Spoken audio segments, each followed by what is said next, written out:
Alors effectivement, de nouveaux horizons, puisque Vénus Optique, c'est-à-dire l'AOA, nous gratifie cette fois d'une solution, j'allais dire macro photo, mais en fait non, on est plutôt dans la microscopie cette fois, puisqu'on va pouvoir atteindre des rapports jusqu'à x50, ce qui est vraiment unique, ce qui est beaucoup plus que tout ce que peut nous offrir les autres objectifs de la marque, ou même chez d'autres marques. Et donc là, nous entrons plutôt dans la microscopie, c'est-à-dire qu'on est vraiment très proche du domaine du microscope, de l'infiniment petit. Donc on va tester cela. Alors pour moi, c'est plutôt un système qui est dédié à l'intérieur, c'est-à-dire au studio. Néanmoins, le soleil revient ici en Normandie, donc nous allons essayer de faire un petit test pour voir un petit peu comment fonctionne ce système.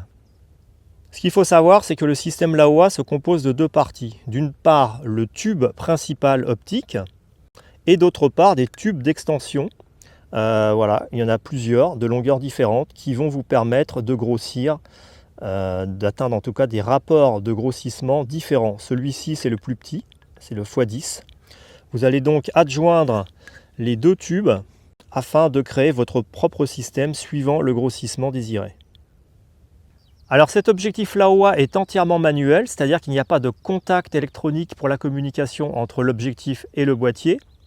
D'autre part, ici, il va fonctionner de manière un petit peu particulière par rapport aux objectifs photo traditionnels. C'est-à-dire qu'ici, on ne va pas parler en valeur d'ouverture F, mais en valeur d'ouverture NA, ce qui est beaucoup plus proche des microscopes, du monde de la microscopie. Cette valeur d'ouverture va pouvoir être réglée directement sur le tube optique principal.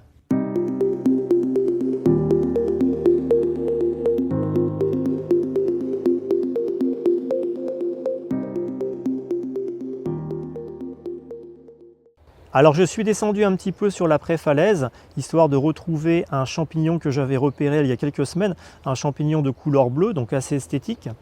Et le but ici va être de tester le système LAOA, en tout cas le plus faible grossissement, c'est-à-dire le tube x10, et ce en lumière naturelle, donc sans flash, pour des raisons pratiques, puisque le terrain ici est assez accidenté, et surtout sans stacking. Donc on va voir un petit peu le résultat que cela va donner.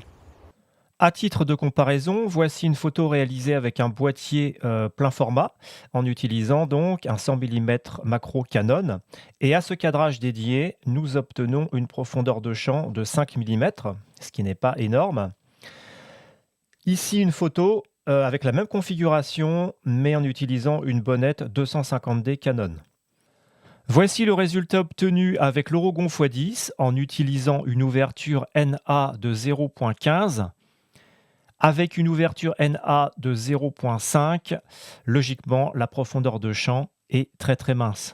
Et pour une meilleure comparaison, voici le cadrage de l'Orogon x10 par rapport au 100 mm macro Canon réglé au grossissement maximum.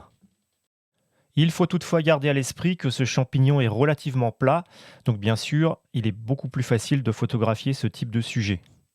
En outre, il va falloir être irréprochable sur la stabilité de l'appareil. Alors bien sûr, je fais des essais en lumière naturelle, donc en pose longue, ce qui n'est pas du tout recommandé. Donc si vous utilisez des flashs, bien sûr, vous aurez beaucoup moins ce problème de stabilité de l'appareil.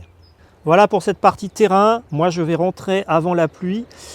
Et donc pas évident, terrain accidenté bien sûr et en lumière naturelle, mais maintenant nous allons nous diriger vers le studio où nous allons pouvoir vraiment rentrer dans le vif du sujet, nous allons tester les autres grossissements et cette fois je vais utiliser des flashs bien sûr, ce sera beaucoup plus simple.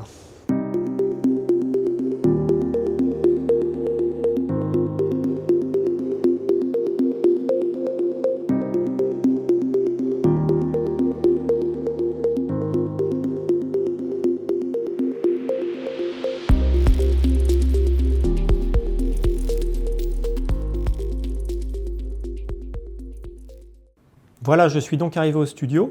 Alors on ne va pas perdre de temps. J'ai déjà installé le setup qui est derrière moi. On va se mettre au travail. Concernant le setup, justement, nous allons disposer d'un insecte mort, un charançon des Philippines, que nous allons placer au centre d'une boîte à lumière de fabrication maison. Et j'ai monté l'insecte sur une aiguille afin de faciliter les choses. Pour l'éclairage, un flash Cobra de part et d'autre de cette boîte à lumière, ce qui va produire un éclairage très doux adapté à ce type d'insecte. J'en reviens à la stabilité du système complet. Même en utilisant le tube x10, vous voyez ici que si on heurte le boîtier, eh bien on est susceptible de produire des vibrations qui peuvent être néfastes à la prise de vue. Et bien sûr, si vous travaillez avec l'objectif x50, ces vibrations seront d'autant plus importantes.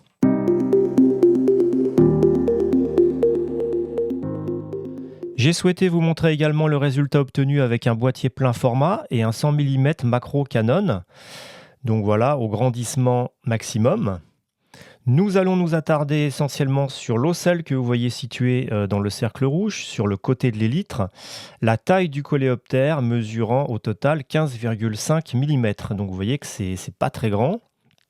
Si nous utilisons maintenant une bonnette 250D Canon avec ce 100 mm macro, vous voyez que ça commence à être intéressant. Et si nous montons maintenant l'objectif x10 l'AOA, eh bien vous voyez qu'on fait un saut dans l'infiniment petit avec une image qui est très piquée. On ne remarque pas de vignettage, ce qui démontre que l'AOA a bien travaillé afin que l'Orogon soit compatible, que ce soit avec les boîtiers plein format comme les boîtiers APS-C. Voici maintenant une image réalisée avec l'Orogon x20. Donc là, nous doublons le grossissement par rapport à l'objectif x10. Et nous commençons à apercevoir des détails incroyables de la carapace de ce coléoptère, des écailles. Et afin que vous puissiez donc avoir un meilleur aperçu donc, du cadrage actuel, eh bien voilà, il est délimité par le rectangle rouge. Passons maintenant au rapport x35. Alors je vous laisse apprécier ici la qualité de la photo. On a peut-être l'impression que le piqué est inférieur par rapport aux photos précédentes, mais ce qu'il faut bien voir ici, c'est qu'on atteint des rapports énormes et que la profondeur de champ diminue de manière impressionnante, ce qui peut aussi avoir une incidence sur la qualité visuelle de la photo. Et cela est un peu plus accentué avec le rapport x50. Alors pour être honnête, j'ai eu énormément de mal à réaliser cette photo. D'une part parce que trouver les écailles dans le viseur, c'était vraiment quelque chose de difficile. Et d'autre part parce que je n'étais pas d'une stabilité absolue. Donc il m'est difficile ici d'évaluer en fait la qualité du tube optique x50. Si vous souhaitez utiliser donc un Orogon de monture EF sur un boîtier Canon de série R comme je le fais, eh bien il va vous falloir faire un petit réglage dans votre boîtier. Alors c'est très simple, il suffit juste d'aller dans les fonctions personnalisables et vous choisissez déclenchement sans objectif activé. Si vous ne le faites pas, vous ne pourrez pas déclencher malheureusement votre boîtier. Si vous l'utilisez avec un réflexe, dans ce cas, il n'y a aucun souci. Il faut noter que la distance de travail est constante à 20 mm, quel que soit le grossissement. Et c'est très intelligent de la part de l'AOA, puisque lorsque vous utilisez un microscope, la distance de travail est généralement beaucoup plus courte, souvent de quelques millimètres. Et le fait de pouvoir travailler à une distance constante de 20 mm implique de pouvoir gérer beaucoup mieux la lumière. En effet, 2 cm, ça peut paraître court, mais dans le domaine de la microphotographie, c'est énorme. Si l'objectif est trop proche de votre sujet, vous allez faire de l'ombre sur celui-ci, bloquer la lumière et elle sera trop latérale même si vous utilisez des flashs que vous pouvez placer comme vous voulez. Ce qui signifie qu'une partie de votre sujet ne sera pas forcément bien éclairée.